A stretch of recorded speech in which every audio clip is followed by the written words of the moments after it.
Como hicimos hace 25 años, traer un tren de vapor, recorrer a toda España y al final cambios, instituciones, ayuntamientos y demás tuvimos que coger el toro por los cuernos y la asociación compostelana de los de Ferrocarril, la asociación de ferroviarios, junto con otros colaboradores y con el ánimo de los ayuntamientos fuimos quienes de hacer una exposición itinerante que ha estado en Santiago se inauguró, después fue a Villa García, Padrón Catoira y el día 4 va a Rois y quedará por visitar cuatro ayuntamientos, Logro, Valga, Teo y Pontecesures.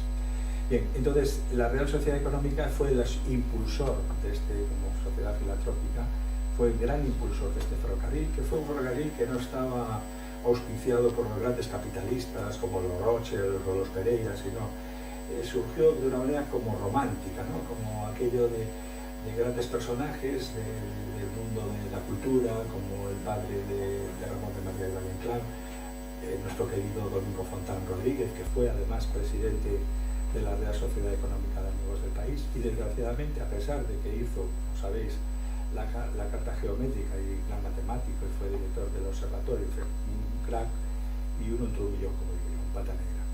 Pues él fue el que hizo de alguna manera toda la planimetría del cual Tomás Rumbal se tomó como base para hacer ese trazado ferroviario que al principio era hasta Padrón Pontecesures y después se decidió continuarlo hasta Carril o Sevilla García.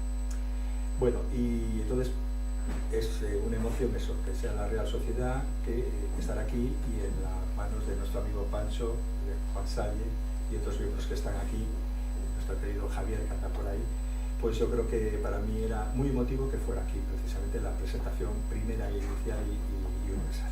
Bueno, pues sin más preámbulos, voy a dar voz a Enrique o Eduardo Enrique. Enrique, venga, toca vale. Pues nada, boa tarde.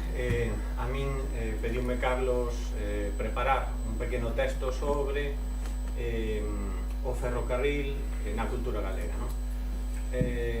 O propio Carlos facilitoume material.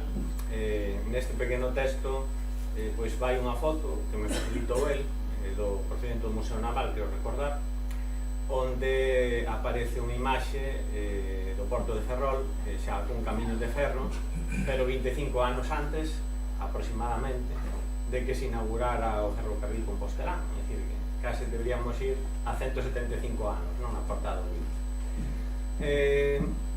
Mesmo eu fui máis atrás porque buscaba cando se soubo en Galicia da existencia dos camiños de ferro, porque pois no Reino Unido, pois nas minas, en explotacións industriais, utilizábanse, ás veces pois eran pequenos vagóns empuxados por persoas ou con tracción animal, etc.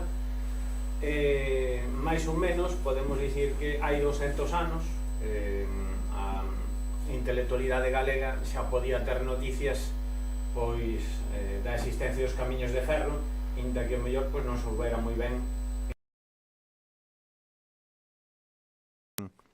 Hai, por exemplo, unha revista que está na Biblioteca Xeral, que ten case 200 anos, nun dos números desa revista pois xa se fala por primeira vez do que puiden encontrar eu, de camiños de ferro, bueno, de como se utilizaban, etc. Non? Vese como pouco a pouco vai chegando información a través da prensa que, bueno, é fundamentalmente a fonte principal, non? Da prensa e tamén dos libros, non? A partir de aí, pois, claro, tamén chega ás artes, non? Pois a música, hoxe en día temos murais estupendos en estacións de ferrocarril, temos tamén pintura, non? Que ten tema ferroviario.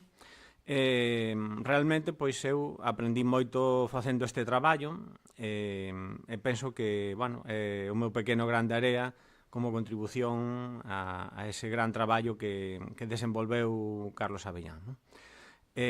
Quizáis do cine, pois, Eduardo será quen poida explicar mellor, non? Gracias.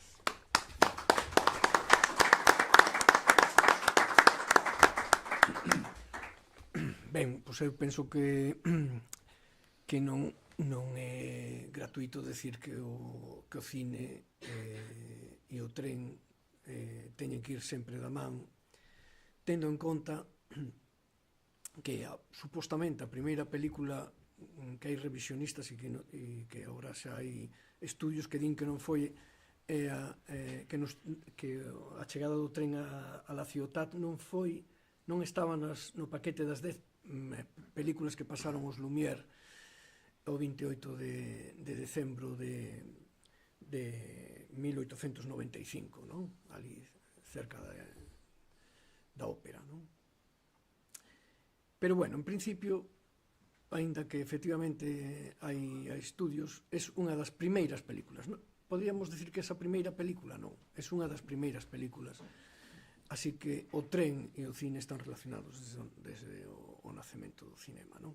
Logo que o cine, cando coñecín a Carlos Avellán, hai agora 28 anos, presenteille unha cousa que eu tiña que intentara que publicara Renfe, que era unha historia do cine, do tren no cine, non? A Carlos pareceulle ben, tituleille unha arte sobre a raíz, es decir,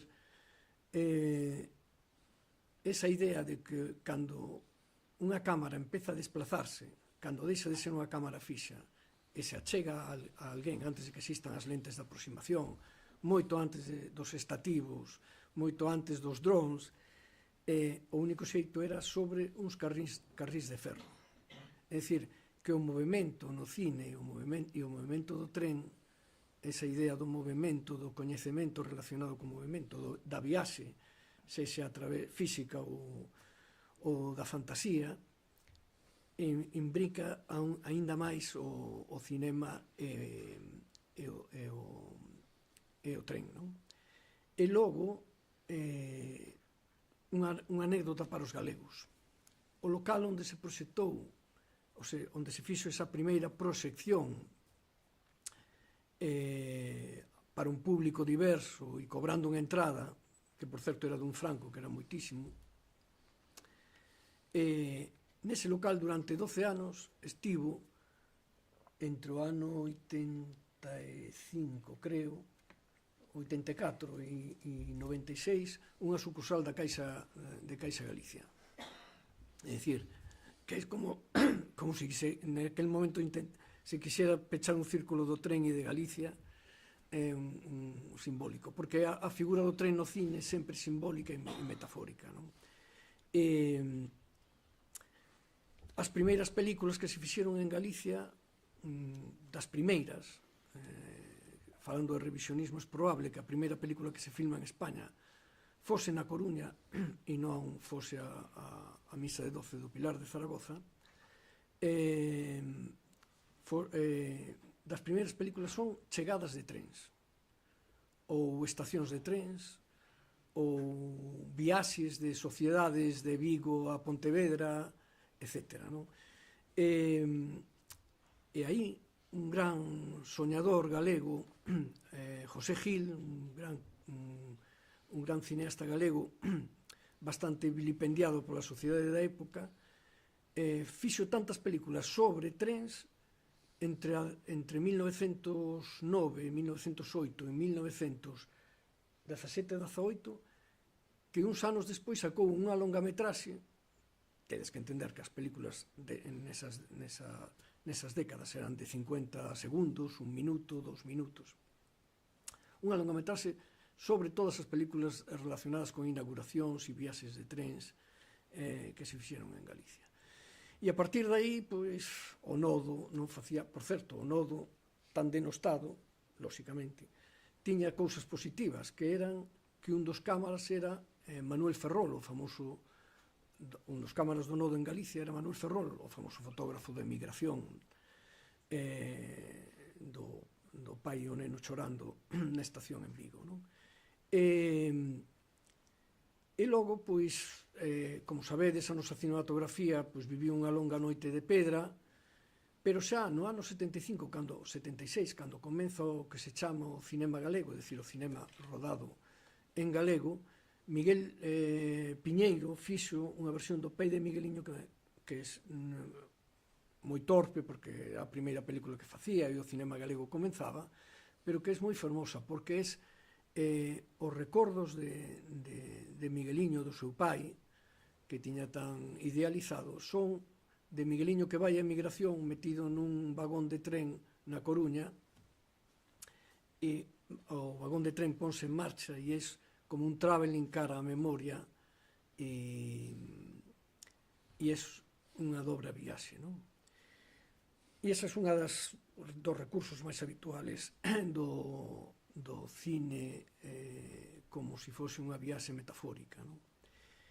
E, bueno, poderías estenderme máis, cito no capítulo polo menos entre 60 e 70 títulos, entre curtametraxes. O cine non é realmente o protagonista prácticamente de ningún, o tren non é prácticamente o protagonista en ningún. Non somos unha cinematografía que temos o xénero do western, ni cousas así, somos unha cinematografía cativa, pequena, pero eu creo que está cheo de curiosidades e xa non vos digo máis e vos convido a consultalas.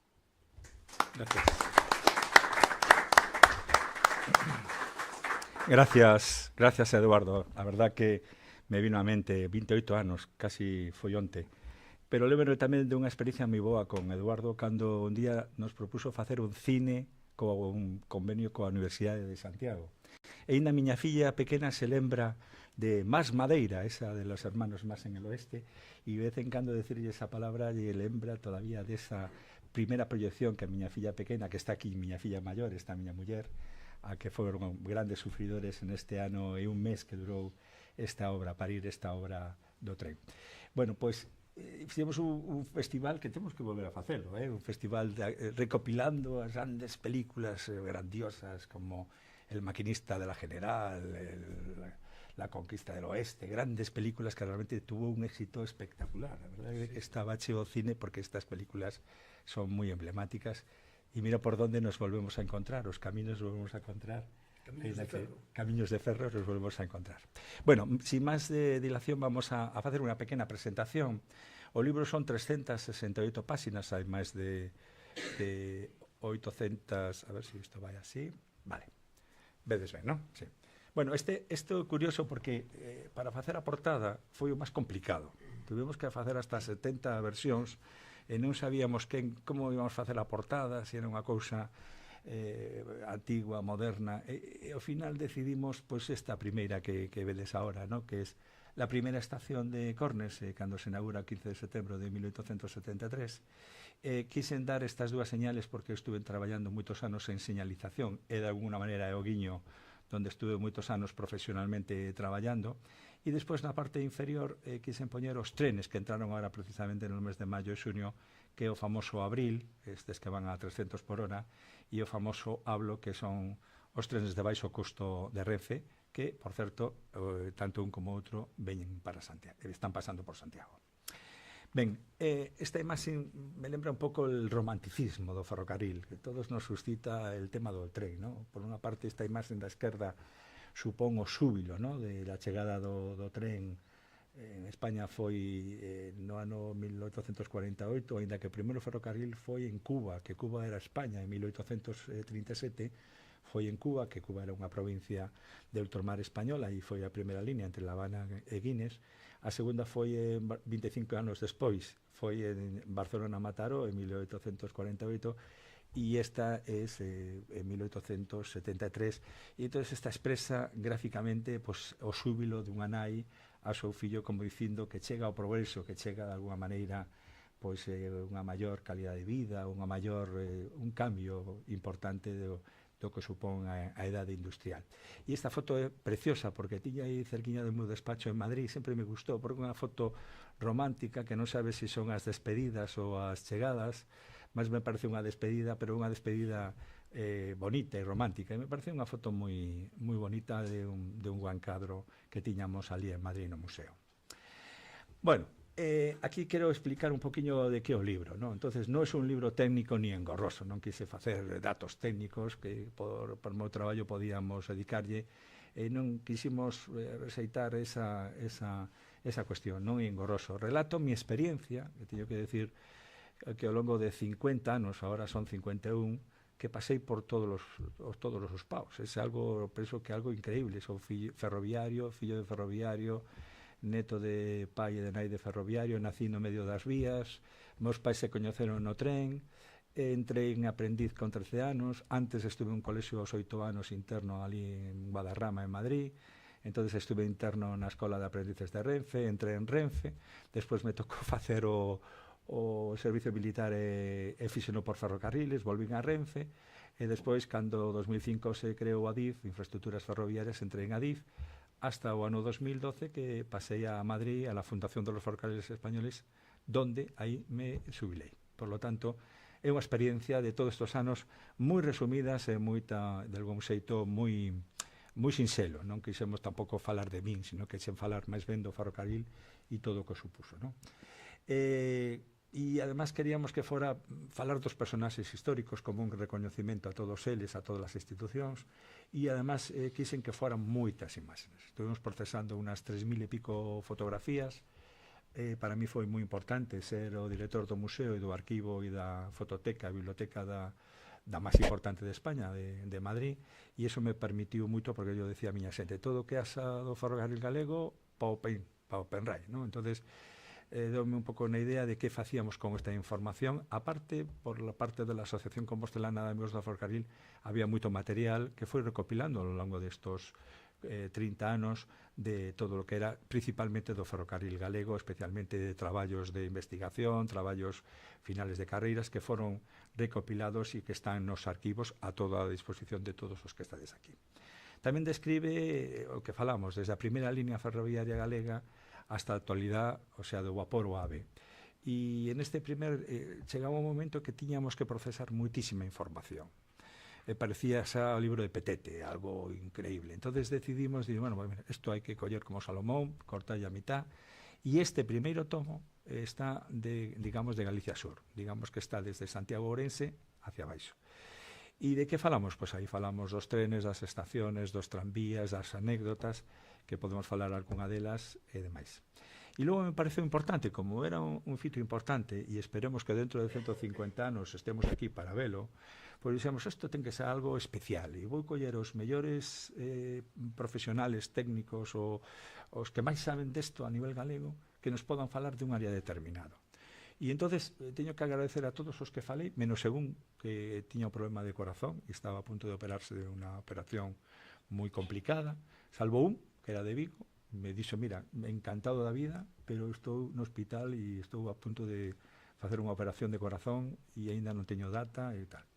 Todos inmediatamente se puseron a disposición da asociación, de min, e eu teño que agradecerlles a todos que fixeron un traballo espléndido, que xa o veredes aí no libro.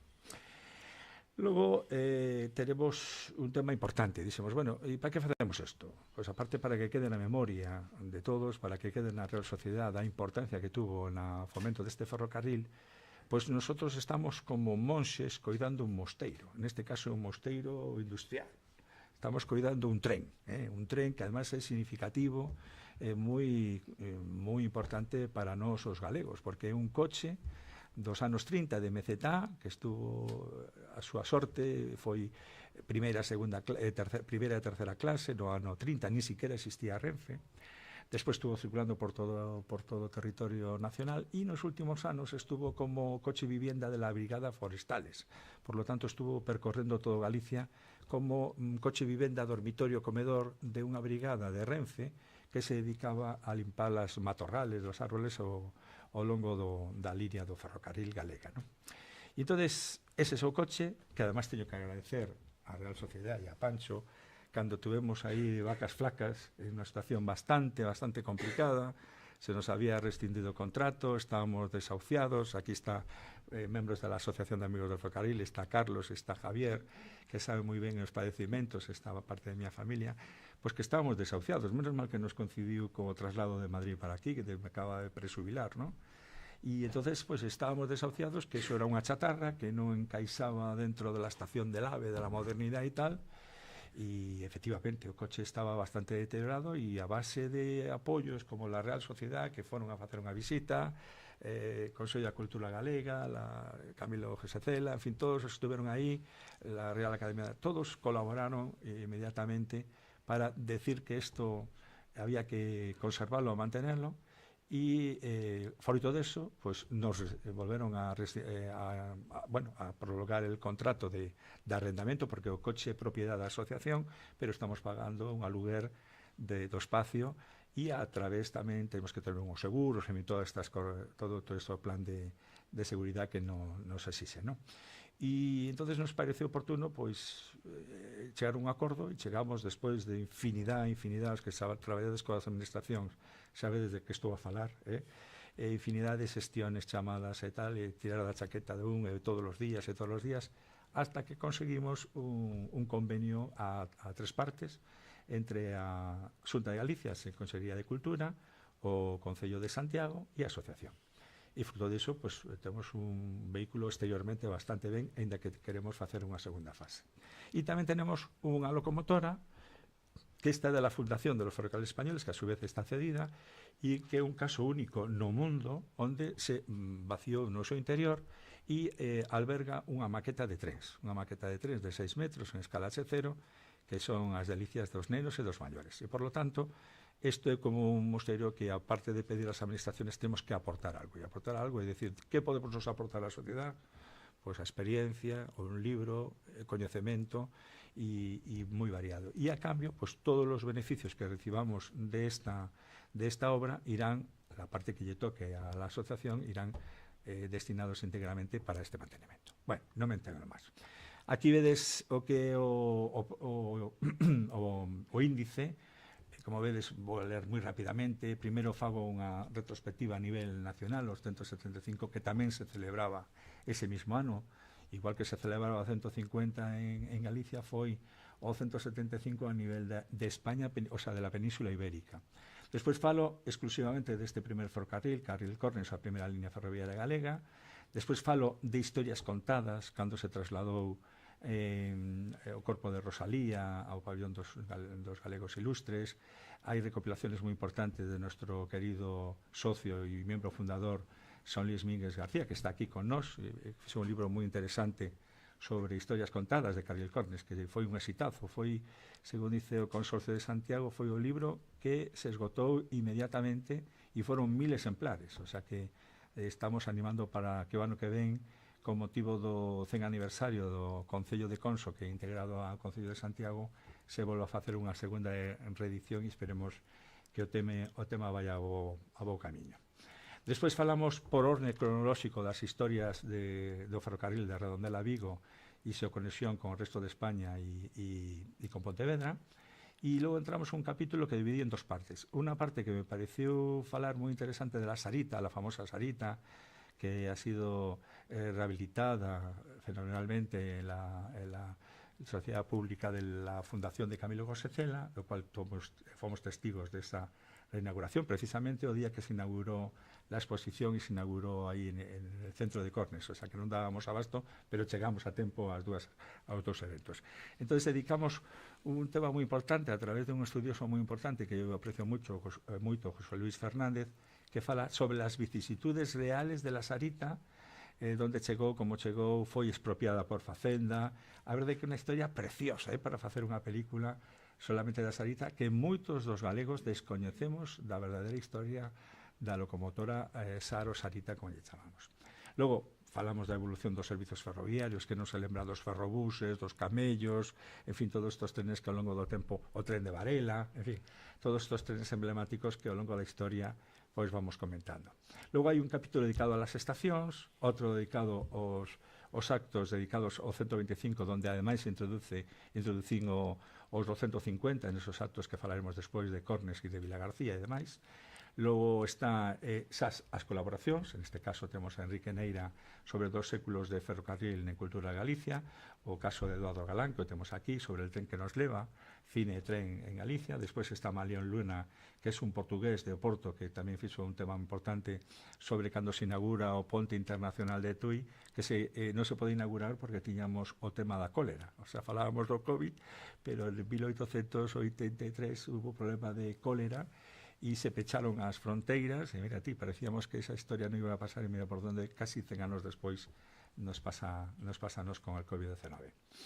Despois está Paco Boluda, que nos fai, e Manuel Hernández, que nos fai unha retrospectiva destas 2 líneas de Ourense-Vigo e de Ourense-Monforte. Outro que é o secretario de la Asociación de Ferroviarios Españoles e presidente de la Asociación de Amigos de Ferrocarril de Zamora sobre la línea de Zamora-Ourense.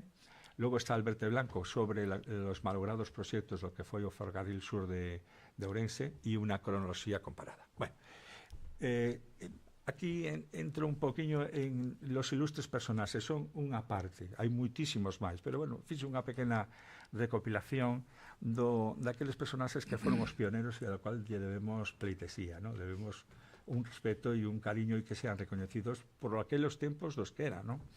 Por suposto, o primeiro, Domingo Fontán Rodríguez, gran xeógrafo matemático e presidente da Real Sociedade Económica. Tomás Rumbal, que é un arquitecto e ingeniero inglés, no cual tomou como referencia os planos Domingo Fontán para facer este primeiro ferrocarril. Inocencio Vilar de Bo, que tiña, por certo, unha empresa de carrilanas e tamén levaba o correo, e foi un dos promotores, digamos que foron os instigadores de alguna maneira, los concesionistas, é a palabra adecuada, os concesionistas desta primeira línea, que foi Domingo Fontán, Inocencio Vilar de Bo, e hai outras personas máis. John Stephenson Mull, de alguna maneira, foi o que, de alguna maneira, a parte técnica, ¿no? De alguna parte, daros conta que vostedes que non había tecnoloxía, o ferrocarril era algo novedoso, e, por lo tanto, John Stephenson Mull, que non tiene nada que ver con Stephenson Mull, o creador de la locomotora de vapor, pois foi quen de darlle os aspectos técnicos da vía, do material, etc. Camilo Marco Dacio Bertorini, que foi bisavó de Camilo José Cela, que casou, e de aí saliu Camilo José Cela, pois foi un gran valedor e valiu moito nos asesoramento do tema deste primer ferrocarril. Ramón de Valle Inclán, este era o pai do famoso escritor Valle Inclán, que era unha persona que tiña certos cartos e quedou prácticamente arruinado e chegou a ser secretario de Consello de Administración de la compañía. Por suposto, John Turlock, cando toma posesión da xerencia en 1880, hasta a súa morte, morreu moi novo, morreu con 63 anos. E temos aquí, supoño que será a foto de Camilo José Cela, o seu neto, verdade? Temos aquí tamén Francisco Porto Cadesido, que é o famoso maquinista de la Sarita, entonces me pareceu, tamén está o tren de Varela, que ese é outro que falamos del, o famoso tren de Varela que paraba as leiteiras e a toda a xente, non solamente nas estaciones, non en cualquier punto do percorrido. Por suposto, Eugenio Montero Ríos, que foi presidente de la Real Sociedade Económica, e ademais que foi o primer presidente de la compañía cando se inaugurou o 15 de setembro de 1873, foi o primer xerente da compañía. E, de feito, unha das locomotoras levaba o seu nome, Montero Ríos. Aquí, Domingo Villar, tamén me pareceu oportuno poñerlle por unha razón, porque en aqueles momentos, non como agora, que é o Ministerio de Fomento, ademais, os que fan as líneas de ferrocarril. Antes eran sociedades de persoas, principalmente accionistas, a través de los distintos documentos como son las acciones e demais. E este señor Domingo Villar, que por certo é o famoso familiar de noso Bazar de Villar, e ten unhas historias fermosas que me contou Manolo Villar, pois este foi o que fixo a primeira digamos, estatutos, o borrador dos estatutos do que sería la Compañía Ferroviaria de los Caminos de Hierro Galegos. Por lo tanto, no ano 26 se creou, no, el ano 26, sí, el ano 26 se crearon unos estatutos do que sería, como sería la Compañía del Oeste, la Compañía de MCTA, la Compañía del Norte, quiso facer un proxecto para, como decía Domingo Fontán, a rede de ferrocarriles son como afluentes que van a un río e, por lo tanto, el ferrocarril debía ter como unha columna vertebral e, a súa vez, distintos ramales que poderán chegar a Muros ou poderán chegar a Ribeira ou a Corcubión ou a outros puntos, ou conectar toda a zona de Verín e de Xinzo de Limia con o norte de Portugal. E, por lo tanto, ten un valor, ¿no? E logo José Varela de Montes o puxo en a última hora porque o luns pasado foi un acto precioso que se celebrou no Paraninfo da Universidade de nuestro querido José Manuel sobre 57 catedrales españolas, ¿no? José Manuel. E me sentei encima de un das figuras de José Varela de Montes. E me veu a memoria un detalle que vou contar a continuación. Resulta que cando estaba no museo, nas escaleiras que accedían a mi despacho, había esta placa que vedes na locomotora, Varela de Montes. E estaba en medio do despacho e digo, Varela de Montes me sona algo, pero nunca parei en saber por qué, ¿no? E un día veu Javier Fernández, mi colega director do Museo do Ferrocarril de Xixón, dice, oye, eu teño a locomotora, porque antes se poñía as locomotoras, se lle poñía un nombre de personaxes ou de ríos, etcétera, etcétera. Entonces era típico chamarlle a cada locomotora por o seu nome. Iba Javier e me dice, mira, Carlos, eu teño aquí a locomotora, pero non teño a placa. Digo, bueno, non hai problema. Deixo a placa, lle faz unha reproducción en bronce e xa está. Claro, foi a mirar o precio e salíalle por un riñón. Oye, Carlos, que me piden unha barbaridade. Pois non te preocupes, leva a placa. Facemos un convenio e xa está, entre museos irmáns que vamos a andar ali. Entón, fixemos un convenio e esa placa que estaba en Madrid foi para Xixón. E esta locomotora, cando vayades ali ao Museo do Ferrocarril de Xixón, veredes esta máquina diante que está ali. E entonces é curioso porque cando fomos a miña muller e eu a Xixón a este acto inaugural, que incluso puxeron un tren de vapor en funcionamento e tal, foi un gran acontecemento, e cal é miña sorpresa que José Varela de Montes era de Santiago, que José Varela de Montes era político, era escritor e era médico, e incluso se chegou a decir que traballando no hospital do Hostal dos Reis Católicos, como sabedes, era un hospital, pois parece ser que atendeu a nai de Rosalía de Castro. E, por lo tanto, para mí foi un triángulo maravilloso como Museo de Madrid, Museo de Xixón e Santiago se unían de unha maneira como se o destino. Es que a veces non sei se vos pasa que é o destino que marca unha pauta e sin saber por qué, pasa isto. E realmente, para mí foi algo moi, moi satisfactorio. E despois falo desta anécdota de Antonia de Vilasoán. Antonia Vilasoán, hasta fai moi pouco, se lembran algunos ferroviarios que están aquí, viña todos os días da semana, fin de semana non viña, con súa cesta, como vedes aquí, chea de nécoras, de centolas, de todo, levaba chipillóns e todo. E sempre viña e vendía entre os ferroviarios e vendía entre a xente e iba aos restaurantes e demais. Entón me chamou a atención como esta señoriña, en da que xa estaba jubilada e as fillas lle estaban dicindo que por que tiña que dedicarse, levantarse tan cedo para ir de Vilasoán a Vilagarcía e de Vilagarcía a coller o tren, estar todo o día con súa cesta, virade que viña cargada de tal, non? E levaba aquí tamén outras cousas, non? E entón me chamou a atención que un día falei con un interventor e comentábamos que un interventor un día lle quiso cobrar billete doble. Por qué? Porque deixou a cesta no tren e escaparon as nécoras e os tentolos e tal, e entonces lle quiso cobrar un billete extraordinario. Entonces foi unha anécdota curiosa, que a veces estas anécdotas tontas son las que che quedan como algo bonito. E logo teño esta foto donde hai servicios especiales que antes de ter conectado Ourense-Monforte, a xente de Vigo, a xente de Pontevedra, de Vilagarcía ou de Ourense, para ir a Madrid tiña que ir por Portugal, e se o vedes por aquí baixaba, claro, levaba 34 horas, non son os 3 horas que leva ahora o Abril, non? Entón, os de Vigo tiñan que coller un tren hasta Tui, ali coller o barco collerlo en Camiña ou en Valença do Miño, iban a Porto, de Porto iban hasta baixo, hasta a línea no, iba a decir Contumil, la línea de entroncamento, e de entroncamento iban por o ferrocarril hasta Madrid Delicias, donde es el Museo del Ferrocarril.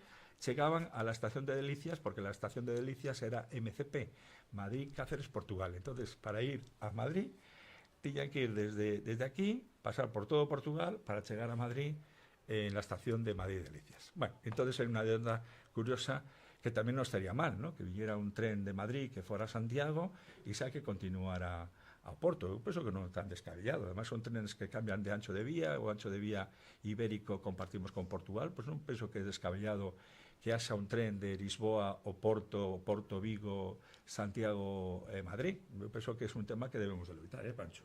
Hai que seguir collendo testigo de que non mirar hacia atrás, sino que coller esa referencia de atrás para loitar por cosas máis importantes. Aquí hai unha cosa curiosa, porque a portada, ao final decidimos que fora esta portada, e hai, que me esquecín, de traer, fai 4 meses, veu unha señora e me mandou un sobre que cariñoso, e dixo, mira, facendo limpieza de miña casa, atopei un pañuelo original de 1873. Aí está un poquinho de ruido, un pano de seda original, que eu teño no Verderón, que non sei por qué me esquecín de traelo. É precioso, é un pano así, enorme, e este pano, en 1873, foron atados con unhos fíos en un globo aerostático e dentro tenía unha barquiña. A barquiña tiña lume e o lume iba queimando esos fíos. E ao queimar esos fíos caían os panos entre a xente que estaba na inauguración. Entón, uno desos panos, o original, porque a Fundación fixo unha reproducción perfecta con motivo do aniversario, fixo unha reproducción. De feito, cando inauguramos a exposición de Cornes, puxemos ese pano, e ainda hai fotos aí de esa inauguración. Bueno, pues me parece oportuno esa xolla. Aquí temos unha retrospectiva do que foi dos primeros trenes. Los primeros trenes, como sabíades, eran trenes mixtos, que levaban mercadorías e viaxeiros, levaban, como vedes, faixos de prieleiras, de fábricas de manufacturas que tiñamos en Compostela, e en cambio dalo viña paga o peixe, o bacallao e todos estes produtos tamén do mar, e aquí iban da terra, do gando e demais, non? Logo temos aquí a Sarita, que é para nós unha locomotora emblemática, que bueno, me pareceu tal, e despois esta foto é como eran as primeiras estacións, que eran de madeira, tanto de Carril como de Cornes, foron feitas de madeiras tipo oeste americano. Incluso las estaciones intermedias eran espaciales, casi barracones, ou incluso coches ou vagóns que lle quitaban os eixes e apoyaban e facían a título de servicios na estación, con unha especie de barraconcillo. E o famoso ferrobús, o famoso camello e demais. Por lo tanto, quise facer un guiño. Isto é un tema importante, e isto é como o Verderón. Non sei como pasa que nos metemos en 40 berenxenales, pero bueno, tamén nos gusta, non? E unha destes berenxenales é que cando se fai en construción a línea nova esta de Santiago Vila García, pois resulta que teña intención por parte del Ministerio de pechar todo o treito desde a Guieira hasta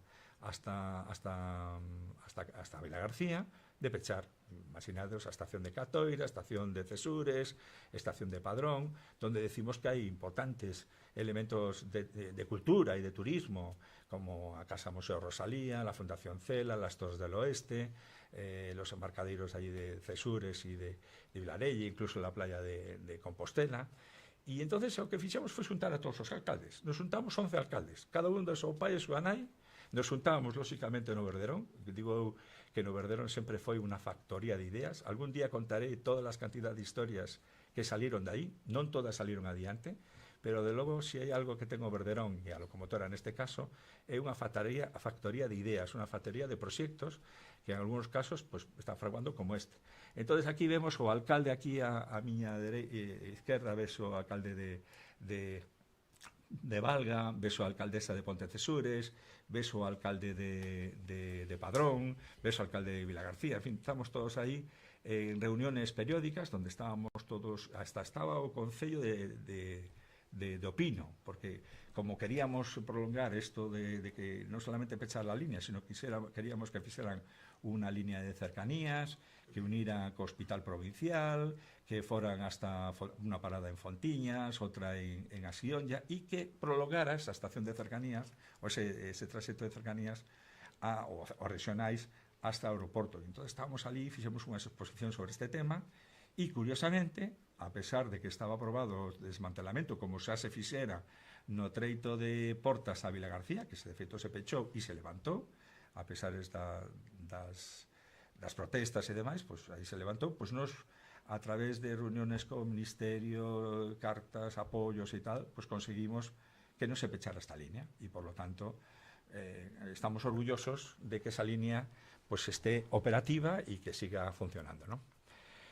Bueno, aquí son actos, aquí temos a noso presidente, a Pancho Loimil, disertando, que foi como un atraco, e se inaugurou o Museo Ferroviario de Vilagarcía, e entón o secuestrei e dice, mira, Pancho, tienes que vir aquí porque representas a la Sociedade Económica de Amigos do País, e había muitísimas xentes, estaban de todas as corporaciones, a verdade, foi un día de choiva impresionante, eu non sei como hubo tanta xente, e aí estuvemos, en ese momento de las palabras parou un poquinho, pero despois lembrome que collemos unha molladura de campeonato. Aquí hai, por exemplo, unha placa que se puso nestos monumentos conmemorativos. Aquí temos en esta fotografía cando se inaugurou a exposición en Cornes, e todo o mundo quería inaugurala. Entonces, dice, mira, ni un ni outro. Entonces me lembrei de Pepe, chamábamos Pepe González, esos fillos non son ni máis ni menos que os Juan Atell. Os dos son importantísimos cardiólogos, e dixo, mira, nin eu, nin outro, vai aquí a descubrir a placa José Ramón Jano Atell, porque eu me lembro con Caneda, el maquinista de la locomotora del tractor ese 303 de maniobras que todavía funcionaba, o tren de mercadorías hasta a estación de Cornes, pois lembrome que iba ali os domingos, que estaba de guardia, e estabas un poquinho a ver que pasaba, e eu, como sempre estaba inquieto, pois me collía con Caneda e facía maniobra para ver a entrar ali a estación de Cornes, e sempre veía a José Ramón e a súa irmán xogando por ali, e por lo tanto lle chamei un día, oye, José Ramón, tes que vir aquí, pero cuidado que non sea cando teñas operación, non vai a ser que morra alguén que por vir aquí. Nada, non te preocupes, que xa organizo con tempo, e foi unha enorme satisfacción que representar a José Ramón Juan Atell en nombre de todos. Aquí el descubrimento, tenemos aquí a noso presidente, a Pancho, con la alcaldesa de Santiago, Goretti San Martín, e o alcalde de Vilagarcía, Alberto Varela, y estamos aquí en este acto inaugural en el reapertura, por decirlo de algún xeito, de Mufebi, Museo do Ferrocarril de Vilagarcía, que curiosamente é a estación primitiva, remodelada, por suposto, de la estación de Carril. Igual que la estación de Cornes es una reproducción do mismo espazo e con una rehabilitación integral do que é a Casa das Asociacións. E esta foto que temos aquí é unha foto moi bonita.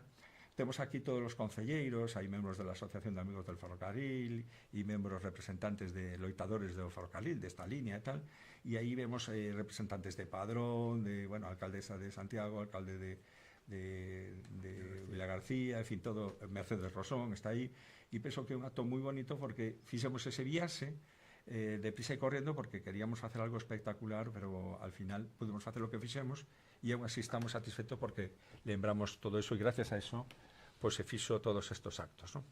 Bueno, non me quería rematar por unha das poesías. Teño mi nai que é poeta, ou foi poeta, teño esa vena, e de feito no libro ven distintas poesías recopiladas de distintos autores, ¿no? Pero hai unha que me chamou especialmente a atención, primeiro porque é moi curta, e segundo porque é moi antigua, pero que é de rabiosa actualidad, que é de Manuel de la Revilla, de 1875, que precisamente foi cando se inaugurou o treito este de Lugo a Coruña. E dice así: el tren eterno, alto al tren, parar no puede. Este tren, ¿a dónde va? por un mundo caminando en busca de un ideal. ¿Cómo se llama? Progreso. ¿Quién va en él? La humanidad. ¿Quién lo dirige? Dios mismo. ¿Cuándo parará? Jamás. Y yo creo que esto es de alguna manera, resumen de alguna manera lo que es esto.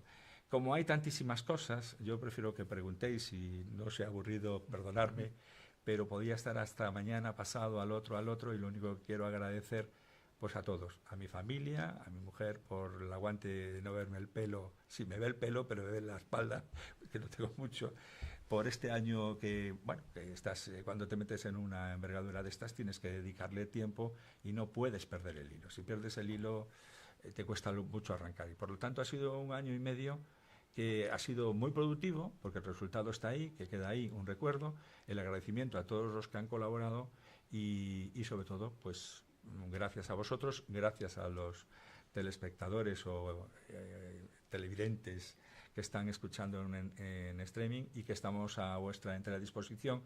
Nosotros estamos todos los jueves a las 7 de la tarde en este tren que estamos hablando. Recordaros que aquí al fondo está una distribución para la que os animo a que compréis el libro, o al menos lo planteéis a vuestras amistades. Yo creo que es un libro para tenerlo todos en la biblioteca y que tengáis en cuenta que eso es importante, el esfuerzo que hacen de distribución de unos y otros. Aparte de que hay otros distribuidores que en lo sucesivo iremos comunicando. Bueno, y nada más. Muchísimas gracias por vuestra atención.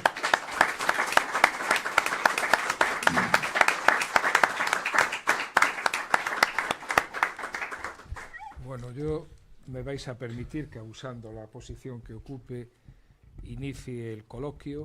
En primer lugar, felicitar a Carlos por la exposición y darle la enhorabuena a él y a los colaboradores por el magnífico libro que habéis editado. Yo tuve la suerte de leerlo previamente. Cuando lo editasteis, Carlos me llamó y me lo ofreció, y gustosamente lo compré y me lo leí. Creo que pasaste de puntillas por un tema que tampoco es menor, que es el tema de que tiene un carácter altruista. No hay beneficio para esto, sino que es para una causa significativa, importante, y que todos nos sentimos muy vinculados a tener el Verderón ahí. Eso no cabe la menor duda. Y para romper el hielo de las preguntas, claro, tú eres un estudioso, eres un gran conocedor del ferrocarril. Pues yo nací en una villa que non había tren, por lo tanto non son tan experto como a ti, pero sí que sempre me chamou a atención isto do tren, e con poucos anos tuve que ir facendo autostop á vila máis cercana que tiña tren para saber como se iban dentro dun tren. Bueno, agora estamos no AVE, na alta velocidade, non sei exactamente cal é a terminoloxía adecuada, pero sí que pasamos dunha explosión de optimismo generalizado aquí en Galicia, en donde parecía que xa tiñamos a solución da nosa conectividade ca meseta e ca capital, e agora empezamos a ver un montón de problemas que non tes billete. Este sábado non, o que ven, teño que estar en Madrid cos demais presidentes de sociedades económicas, e bueno, teño que coller o billete con 2 meses, senón pásame como a última vez, quédome sin billete un sábado, que non é un día laborable. Bueno, neste contexto problemático de retrasos, horarios que a veces non son os máis aceitados para dar un servicio integral, etc. Ti como ves o corto e o medio plazo deste servicio ferroviario, prácticamente, en particular desde Santiago? Bueno, temos que decir primeiro como está configurado a rede nacional. É unha rede centralizada en Madrid e, por lo tanto, prácticamente todas as circulaciones se teñen que centrarse, nunca me he dito, en Madrid. Que ocorre en Madrid en estos momentos? Que a estación de Atocha están facendo unhas importantes obras desta estación pasante para que podan parar aí os trens, e, por outra parte, tamén, al unísono, tamén está en obras la estación de Chamartín. Que ocorre? Que estas obras deberían de estar feitas fai uns anos. Eu lembrome no ano 2014, que foi unha presentación 2014 da presentación do proxecto que estaba Rafael Moneo e daquela estaba o ministro Íñigo de la Serna, donde se estaba xa aprobado e decidido que se iba a facer na estación de Atocha para facer 4 vías soterradas e tal. Que ocorre ahora? Que hai unha congestión enorme. Por unha parte, la red radial. Segunda parte, se han suprimido los trenes nocturnos. Antes había o catalán, y había no solamente radiales, sino había transversales, y había un tren catalán nocturno que iba de Galicia a Barcelona y conectaba todo el norte sin necesidad de Madrid. Se ha suprimido el tren hotel que conectaba Galicia con Madrid. Queras o no, cuando hay una saturación hay que tratar de distribuir, y además por líneas convencionales, por lo tanto podía seguirse manteniendo lo que son trabajos de mantenimiento. Luego, por otra parte, por si fuéramos pocos, vamos máis adiante que ninguén, e resulta que se decide la liberalización do transporte ferroviario, e por si fora pouco, pois damos cabida, que está moi ben, penso que la competencia e que esa competencia é unha cousa boa, pero claro, cando estás metendo no ollo do furacán esas obras, non metas operadores porque van a colapsar aínda máis os proxectos de obras que están en marcha. E, por lo tanto, ven a firma francesa de la SNCF Ouigo, e están tamén os italianos que están aí. Entonces, e curiosamente, estos trenes que estaban circulando entre Levante e Murcia por aí, que iban hasta Atocha, pues ahora no, como Atocha está en obras, ¿dónde teñen o principio final? En Chamartín. E, por lo tanto, se está congestionando moito máis. Entonces, es un cúmulo de circunstancias. Despois, ocurre que se implanta un novo tren que non foi... Renfe contratou 30 trenes, 15 de ancho estándar, chamamos ancho internacional, e outros 15 que chamamos RD, que son rodaduras desplazables, que son los que nos poden vir por aquí. Pero claro, é un tren que non estuvo nunca funcionando nun país do mundo. Entonces, a necesidade de todo isto, porque tenemos en conta que Renfe, o sea, España, ten a rede máis de kilómetros, de distancia kilométricas, máis importante de Europa. O primer país de líneas de alta velocidade é España. E o segundo do mundo non é Japón, non, é China. Imaginadevos China, o que suporía España en China, sería como cosa pequeniña. O primer país é China e o segundo é España de redes de alta velocidade. Que ocorre? Se ha apostado enormemente a 100% por las líneas de alta velocidad, pero por outra banda se ha deixado de lado os que son os trenes convencionais. E os trenes convencionais, curiosamente, Renfe decide, todos aquí vamos en AVE e tal, que, bueno, non está mal, nadie dice que no, porque ponernos en Madrid en 3 horas non está mal, pero, por exemplo, estos coches que estaban circulando, tamén ese tren, por certo, aparte de los nocturnos, había un tren diurno que iba de Santiago, iba a Bilbao, iba a Endaya, iba hasta a fronteira francesa. Ese xa non existe tamén, era diurno, e por lo tanto, moito do tráfico podíamos desviálo sin necesidade dese nudo gordiano que estamos falando de Chamartín e de Atocha, ¿no? Por lo tanto, es un cúmulo. Y lo que estamos hablando es de los trenes convencionales. Nos tiñamos una flota de coches, chamamos vagóns de coches de viaxeiros, que se chamaban coches arcos. Algunos de estos coches son los que utilizaban de Galicia hasta o País Vasco e la frontera francesa. Son coches espléndidos, preparados con unos bogies de alto confort a 160 km por hora, e deciden vendelos todos. Os compran os portugueses porque tiñan amianto. E quitan o amianto e o poñen en circulación, e son ahora, eu cando quero ir a Portugal, non me queda outra que coller o coche hasta Valença, e en Valença teño 12 trenes que me levan a Porto, e algún hasta Lisboa ou hasta Figueira da Foz. Porque se vou en tren, salgo ás 6 da mañá para chegar ás 11:20, e despois, se quero vir de volta ese día, cando chegue a Vigo Guisarsa, non teño combinación para vir a Santiago. Eso non pode ser, cando temos o mismo ancho. E estes coches estuvieron circulando hasta fai casi un ano por aquí, por toda a rede galega e española. E, por lo tanto, eso son consecuencias de medidas que se van tomando e que se van acumulando. Despois hai un tema, el outro día me hicieron unha entrevista, e dice, bueno, pero isto a que se debe? Foi en Antena 3. Dice, mira, es que tamén o relevo generacional é moi importante. Antes, para entrar en Renfe, tiñas que prepararte moi ben. Eu estuve en 4 anos unha escola de aprendices. De 75 acabamos 22. 4 anos, interno. Despois entrabas por militares, tanto de maquinistas, circulación, o sea, movilización e prácticas, como en zapadoras, que son a xente de mantenimiento, enclavamentos e demais, que tiñas botarche casi 2 ou 3 anos, cobrabas un sueldeciño, tiñas o carnet, estas cosas, e viñamos moi preparados, e cando entrábamos ali, fomos quen de facer unha xeneración, incluso que hubo unha gran, porque eu lembrome no tempo do meu pai, Renfe tiña hasta 126.000 empleados en toda España, 126. Agora unos 12 ou 13 de Adif, outros 11 e pico de Renfe, pero cando meu pai, lembrome nos anos 60, que eran 126.000 empregados que tiña. Pois eso, se foron reducindo porque desapareceron moitísimos empregos. Pero o que vou é o seguinte: toda esta xeneración de baby boom, que como digo eu, dos anos 50, dos anos 40, dos anos 60, nos fomos xubilando precipitadamente e con certa saúde, Dios gracias, pero non hubo un relevo xeneracional.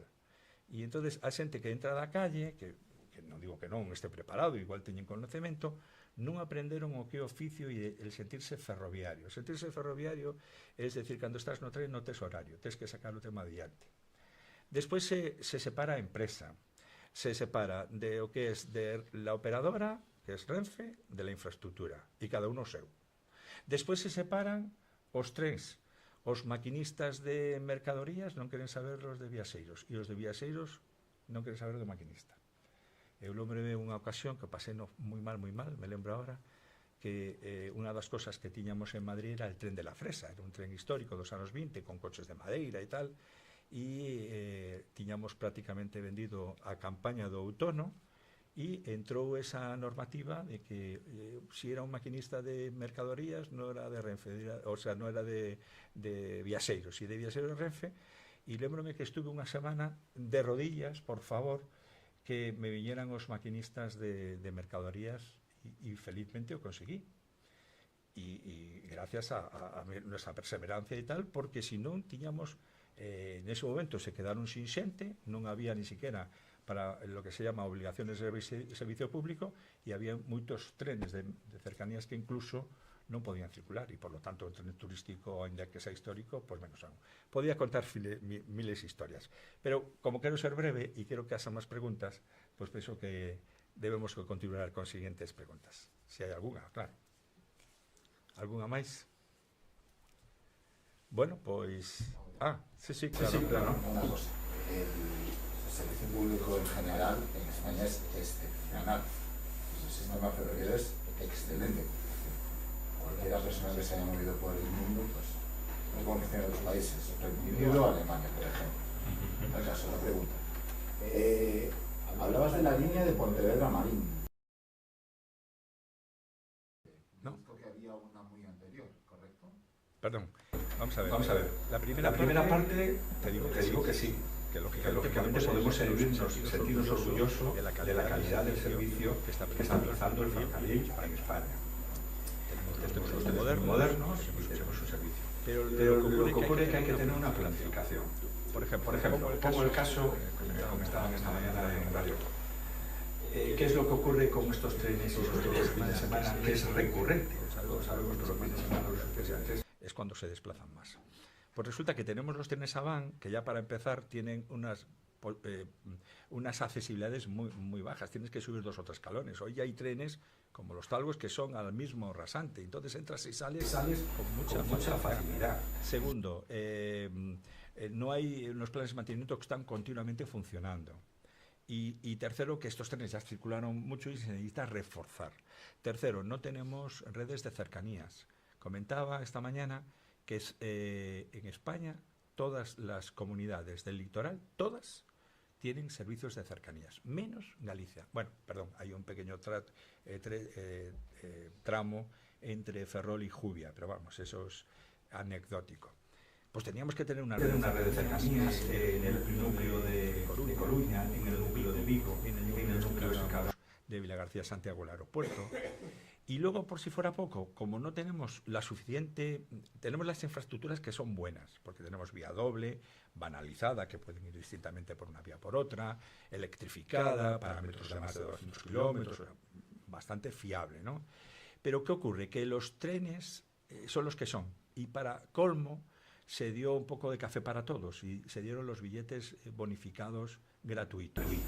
Y eso es el boom. Cuando ofreces un producto, tener un respaldo detrás y tienes que decir, si yo voy a dar unos bonos gratuitos, que está muy bien, por los fines, el fin es bueno, ¿no? Pero tú cuando haces eso, sabes que vas a tener una avalancha de viajeros muy por encima de lo que tú estabas prestando hasta ahora. Y hay algunos servicios que no se han implantado desde la pandemia. O sea, que había servicios antes de la pandemia que todavía no se han reestructurado, no se han implantado.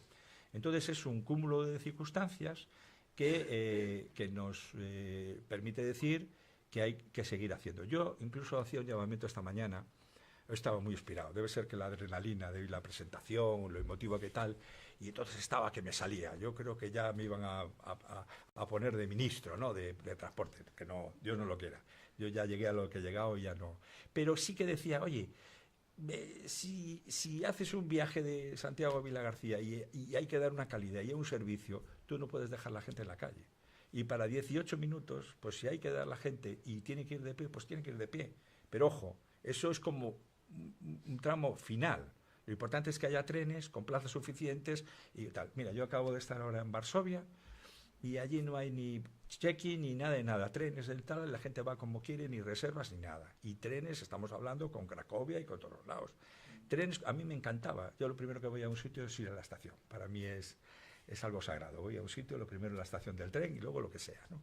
Y entonces me llamó la atención en Varsovia, pues trenes para aquí y para allá, con coches de departamentos, con unidades muy modernas, la verdad que todo es muy moderno, la verdad. La Unión Europea le ha sentado muy bien a Polonia, ¿no? Y me daba cuenta como, venga, trenes, y además con coches, a lo mejor con coches de 10, 15 coches, con locomotoras modernas, y ahí, venga, entrando y saliendo continuamente personas, ¿no? Entonces, y luego hay una cosa importante, y acabo. Las redes de cercanías es lo que se llama OSP, Obligaciones de Servicio Público. Entonces, el Ministerio de Transportes da una subvención para que esos servicios puedan funcionar por el bien ecológico, medioambiental que produce en la sociedad. Y entonces eso es importante, que si hubiera una red de cercanías permitiría tener un mejor servicio. Y también yo decía, hacía un guiño a la Xunta de Galicia. La Xunta de Galicia tiene que tener, por una parte, Renfe y Adif tiene que tener un representante de Galicia. Cuando haya cualquier cosa, tiene que haber un representante gallego en plan de Renfe para cualquier incidencias que haya a nivel de Galicia, en Renfe, y otro representante gallego para Adif. Y además que la Xunta tiene la obligación, y está recogido en el Estatuto de Galicia, que tiene que tener sus competencias también en ferroviarios. Y si no va a tener trenes o no va a tener infraestructuras, al menos que tenga un equipo directivo entre personas de competencias del Ministerio de la Consejería de Transportes y los representantes estos, portavoces y representantes de tanto de Adif y de Renfe, para analizar los fallos, pedir más trenes, ver cuáles son las causas de las averías y de todas las incidencias que se han producido, de qué manera se puede solucionar, la planificación, los presupuestos que se va a hacer, las nuevas líneas que hay a hacer. Entonces eso es importante, que la Xunta coja el guante, y está haciendo una importante labor. Para mí es una enorme satisfacción ver que por fin se están haciendo las estaciones intermodales. Llevábamos muchísimos años en la asociación hablando de este tema, más que nada porque viajamos por toda Europa y veíamos que eso que había en Europa podía transportarse aquí en Santiago. Y los que queremos Santiago queremos lo mejor que vemos por allí, ¿no? Entonces es importante, por ejemplo, la estación intermodal de Vigo ya está operativa, la de Santiago está operativa la estación de autobuses, pero ahora, como sabéis, está en obras lo que es el vestíbulo nuevo de la estación, que le va a dar un carácter mucho más importante. Está en obras la estación de autobuses intermodal en Coruña y también está en obra en Lugo. Por lo tanto, está haciendo una apuesta muy importante en el tema de la movilidad, que era increíble, como la persona que tenía que ir de Coruña a Muros podía coger el tren hasta Santiago y luego tiene 3 kilómetros hasta la estación de autobuses, con mala combinación para ir a Muros o a Noia, donde fuera, ¿no? Por lo tanto, siempre hay mucho que hay que hacer. Yo creo que es bueno que la Xunta coja este tema y decir, bueno, vamos a planificarlo, exigir, como fue Fraga en su día, se puso ahí, y con el Plan Galicia se puso ahí, venga, vamos a hacer. Y hubo personal, especialmente, lo que son y cuando se hizo todos estos planes, y cuando también ayudó de alguna manera lo que es el prestige de lo que son las líneas aquí, porque apostar a Galicia, pues quedamos al otro lado del Padornal, en la Canda, no crees que es fácil apostar aquí. Y si vemos aquí en Galicia con lo que tenemos en el resto de España, pues podemos estar orgullosos. Pero ojo, tenemos que hacer inmediatamente la salida sur de Vigo, que ya tenía que estar ya hecha e inaugurada. Olvidarnos de la variante de Cerdedo, eso es una aberración completamente que todavía sigue en RQR. Yo no sé qué asesores tiene esta gente.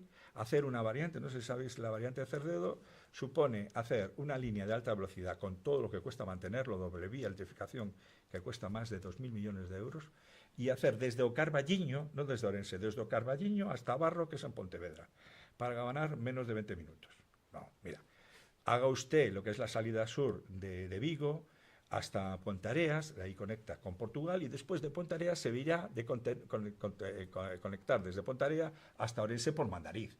Pero no me haga un pequeño triangulillo para ganar nada. Pues siguen todavía hablando RQR con la variante de Cerdedo. Yo no me explico cómo pueden seguir con esta matraca que realmente es paralizar lo que se tenía que hacer.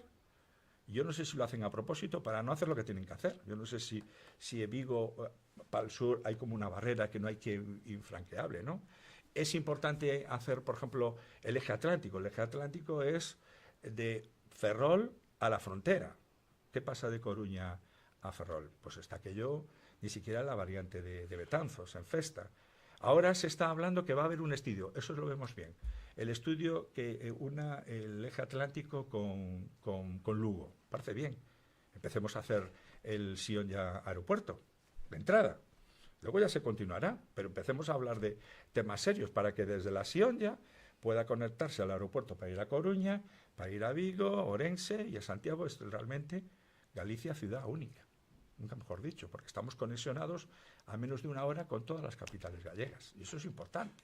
Y ahorramos muchísimo de otros aeropuertos, sin ir de despreciar a ningún aeropuerto, se pueden especializar en mercancías, ahí no entro. Vamos a centrarnos, porque Santiago está donde está, y está en el centro de Galicia, y por lo tanto es pues una opción geográfica indudable. Y muchas cosas más. O sea, podríamos hablar de más cosas. Hay otra cosa, por ejemplo, el cuello de botella. Hay otra cosa importante que quería comentarle a Pancho, pero para no extenderme, y es que hay 126 kilómetros que cuando se le hizo la línea de alta velocidad entre Madrid y Orense, por razones económicas, se hizo la explanación, la expropiación y todo, pero solo se montó una vía y electrificada. Y ahora nos encontramos que hay tantos trenes, afortunadamente, que hay cuellos de botella. Y ahora por fin han caído del guindo y se están haciendo parte de esos tramos, que eso es importante. Otra cuestión importante que llevamos peleando desde hace años es que pudiéramos hacer una conexión en lo que se llama la variante de Valdestillas, que es que haya trenes desde, es muy poco, son 7 kilómetros, y además en un sitio llano que no hay nada allí, llano y hay un cuantos árboles y nada más, quiero decir que no hay viviendas ni expropiaciones de industrias ni nada, ¿no? Y es conectar de Zamora hasta Valladolid, para que podamos conectar desde Enada, si dejamos, estamos de aquí a Madrid, pues podemos conectar con León, con Asturias, podemos conectar con Cantabria, podemos conectar con Aragón, con el País Vasco, con Francia, con Cataluña, sin necesidad de pasar por el eje del sur. Si tuviéramos esto hecho ya, que es nada, pues todos los trenes que iban a Barcelona tenían que pasar para Madrid a Atocha, porque además los de Barcelona tienen que cambiar la leche a Atocha. Si fuera por esta variante, ya descongestiona Andrade, Salante y líneas hasta la velocidad. Y acaba. Y hay un cuello de botella muy importante, que son los 16 kilómetros desde Taboadela, donde está Campo de Ancho, y la estación de Ourense. Entonces, hay un tramo que es de Taboadela hasta Seixalbo, que está en Ojo, y no se sabe qué va a pasar de Seixalbo a Orense. Si hace la variante, no hace la variante, todavía no se sabe qué va a pasar. Pues es un cuello de botella porque además ahí pasan todos los trenes, tanto de ancho ibérico como de ancho internacional, porque tiene 3 carriles doble ancho. Pueden evitar. Si pasa cualquier cosa, ya inmediatamente es una avería y una desencadenamiento con un dominó en los trenes que van bien, que además es vía única. Estos temas son sencillos, los estamos viendo, tenemos que ponerlos en valor, tenemos que darlos a ver, no sé qué asesores tienen esta gente, creo que estamos hablando de cosas normales, razonables, y lo que hay que hacer es prioridad, porque si no haces esas prioridades, si no haces una debida planificación, al final pasa lo que pasa. Y no pasa nada hasta que pasa. Si pasa, si no tienes un plan B, como tener los tres transversales, como tener los tres nocturnos, como hacer hincapié en estos puntos de botellas que hay, pues el resultado es nuestro. Confiemos que algunas de las cosas están en marcha, que sea una cuestión temporal, que los trenes esos nuevos que hablamos de la le hablo, pues son trenes que ha tenido una demora de más de 2 años, muy importante, y nos hemos jugado, siempre hemos querido apostar por el tema del Talgo, empresa que estamos satisfechos con Talgo, empresa 100% española, que está en todo el mundo, y claro, ahí lo que tenemos en España es que tenemos los mejores trenes, tenemos los mejores trenes de Francia, son los franceses, tenemos los mejores trenes de alta velocidad de Alemania, que son los Siemens, tenemos los de CAF, tenemos los de Talgo, tenemos hasta los salariados. Entonces, yo creo que tenemos una variedad, pero lo que necesitamos es esa planificación, sobre todo de trenes, con la compra de más trenes, más servicios. Luego es increíble porque se ha extendido la línea de alta velocidad y se han repartido los grupos trenes que hay, por lo tanto el servicio se va de alguna manera saturando. Bueno, creo que lo extiendo mucho, porque a mí me encanta como esto. Lo de Pontevedra Marín. Vale. Cuéntame nada. No, mira, Pontevedra Marín es el cuento de no acabar. Miraron 90 años, hasta luego, Swan. Hubo más de 70 años desde el primer proyecto que había. Bueno, ahí hablo en el libro, es muy bonito, incluso hablo de nuestro amigo, el nombre orquesta, ¿no? John Ballan, no sé si oísteis hablar de John Ballan, y me gusta hacer un guiño, no hablar de técnica, de no sé qué, y todas estas cosas. Yo que conocí John Ballan, hay un programa de televisión de José Ramón Blanco y tal, y decía, pues hoy van no trolebús, iban no tren, collía a porta do tren, facía de tambor, facía de trompeta, no sé qué. Era un tío increíble, era algo sobrenatural de tener esa persona y que parecía una persona imaginaria y que tú pudieras tocarlo y de verlo y cómo te hacía esas interpretaciones. Voy al tema. En Pontevedra Marín hubo un tranvía de vapor. Después del tranvía de vapor, está en el libro, hubo un tranvía eléctrico. Y luego hubo trolebuses que se compraron a la compañía de transportes de Londres de segunda mano y de 2 pisos, y fue la última línea convencional de trolebuses que cerraron en España. Entonces, eso por un lado, la red tranviaria. Pero lo que es el ferrocarril, que siempre se quiso hacer, es un tema que lo cuento allí y eso hay que leerlo, porque pasó por todas. Entre que unos querían, el otro quería, había que consultar a los vecinos, el ministerio, la diputación, de no sé cuánto. Y al final, luego se retrasó tanto que es cuando se decide que la estación de Pontevedra, donde estaba en la Plaza de Galicia, pues estaba mucho en el centro. Entonces esa estación había que retraquearla más hacia la afuera, ¿no? Entonces, ¿dónde hacías el conexión? ¿Hacia la estación antigua o la nueva que se iba a hacer y no sé qué? Felizmente se inaugura, y por cierto estuve en la inauguración, fue con el Galaico Expreso, y ahora tenemos una red de ferroviaria, de vía única, sin electrificar, solamente para mercancías. Ojalá en la red de cercanías futurible que fuera de Vigo a Pontevedra y continuara a Marín. Ahí está la Escuela Naval Militar, está el puerto, hay playas estupendas, pero de momento, desde los años 90, que se inauguró ese, por fin, después de casi 70 y tantos años, solo funciona para trenes de mercancías, especialmente para trenes de cereales. Por cierto, el muelle de Marín es un muelle cubierto, es único en España, donde la carga, la estiva, desestiva, se hace a cubierto. Entran los trenes, entran los barcos y ahí hacen la intermodalidad. Espero que yo creo que en el libro, si te interesa este tema, y si no te vienes los jueves por la tarde a las 7 de la tarde, o te compras un libro que ahí te viene muy detallado las vicisitudes. Incluso algunos de los contratistas fue juzgado y fusilado, ¿no? O sea, le tocó de todo. Yo creo que esa línea, yo recuerdo a mi amiga Marina, que trabajaba en la actividad portuaria, cuando este libro lo editó hace ya más de 15 años, y venía mucho a la asociación a consultar los archivos, y ella me contaba cada cosa que para mí era increíble, ¿no? De qué manera hay veces que las cosas son gafadas y no hay manera, y son gafes y lo empiezas a mirar, y otras cosas que a lo mejor por carambola o por el destino salen a la primera, pero esto fue realmente un despropósito, nunca mejor dicho. ¿Te he contestado? Hombre, gracias. Venga. Una pregunta, ¿por qué cuando se hace la entrada en Galicia no se adaptan las vías a un ancho único y andamos jugando con ancho ibérico, ancho internacional? Es una. Y segunda, ahí si quieres contestas o no, el señor ministro pues le está echando la culpa a cargo de todos sus problemas y todos sus males. Bueno, vamos a partes. No, todo tiene que explicación. Primero, gracias. Hasta luego. La primera cuestión es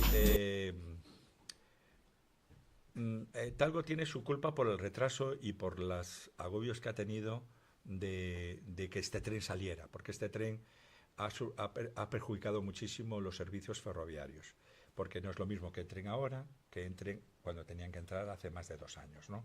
Por lo tanto, tienen un contrato, ese contrato hay lo que se llama el lucro cesante, y por lo tanto Renfe ha dejado de perder una cantidad de dinero por no poner esos trenes cuando el contrato tenía que tal. Claro, el contrato ha sido muy a la baja, ha sido más significativo con respecto a Alstom, o a Siemens o a los japoneses y demás, ¿no? Y por lo tanto, luego ha coincidido la pandemia, que ha sido un hándicap.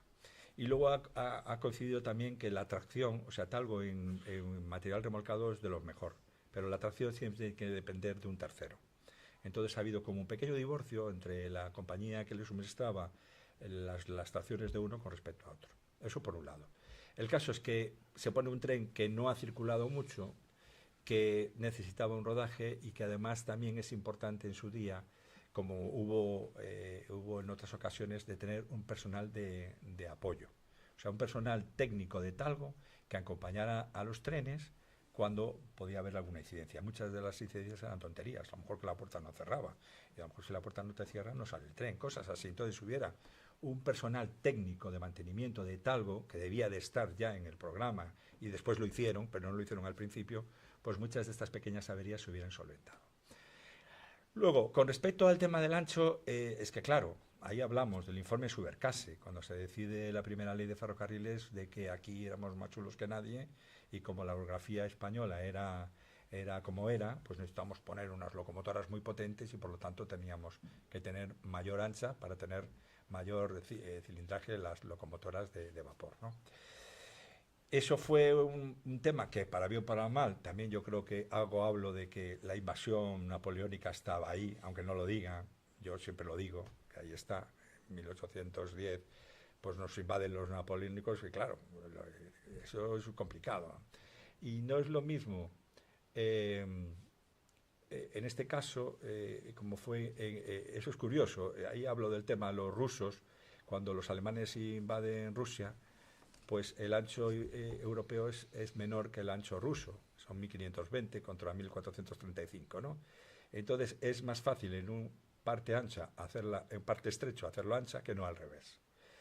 El caso es que hasta el año 92, que es cuando entra la línea de Madrid-Sevilla, es cuando se hace un decreto por la variante de Brazas-Tortas y decide que todas las líneas de alta velocidad van a ser de ancho estándar o ancho UIC 1435.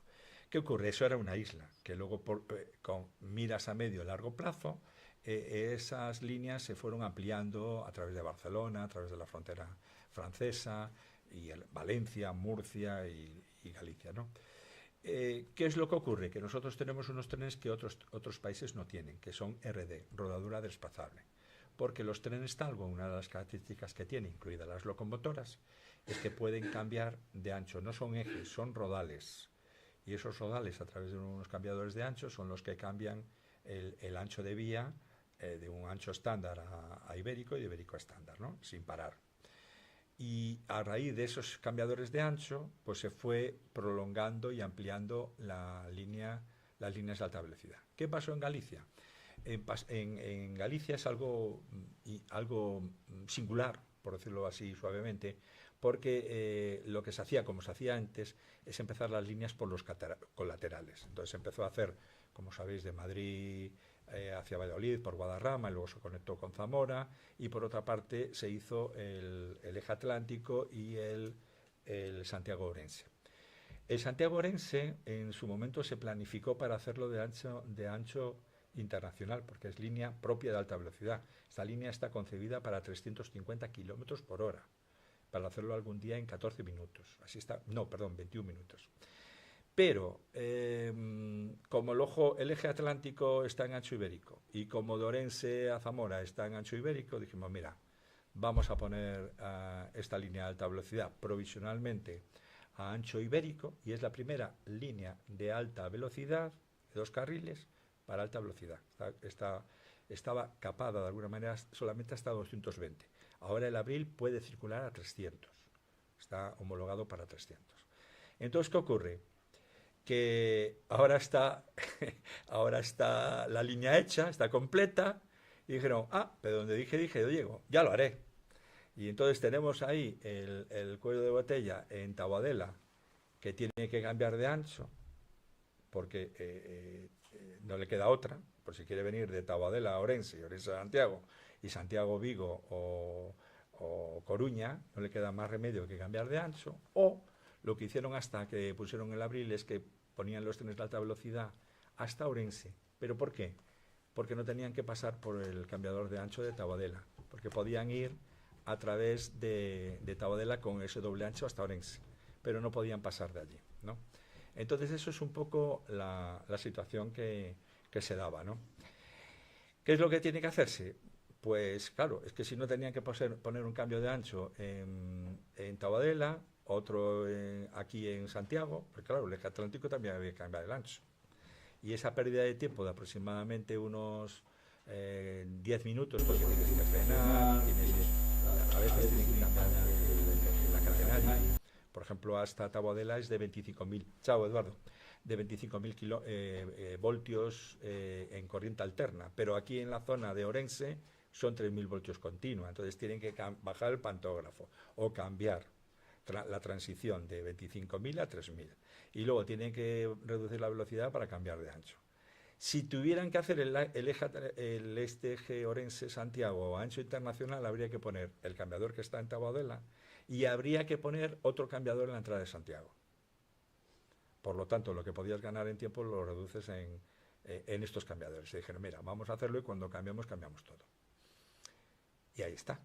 Es unas cosas pendientes. Ahora, como tenemos trenes Abril, ¿cuál es el problema de todo esto? Que los trenes de alta velocidad pueden llegar a Santiago, Vigo y Coruña, pero no pueden entrar de momento los operadores privados. ¿Por qué? Porque todos sus trenes, tanto de Vigo como de Irio, son de ancho estándar. Entonces, podrían venir hasta Orense, pero de Orense no pueden pasar, porque no tienen el RD.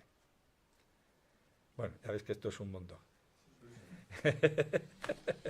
Bueno, yo creo que se ha aburrido un poco, ¿no? No, muy interesante. Bueno, pues gracias.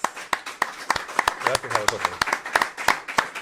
Acordaros de comprar un libro, ¿eh? Acordaros de comprar un librito y, ojo, y estamos a vuestra entera disposición a través de la Real Sociedad y a través de nosotros. Enhorabuena. Gracias. Fenomenal.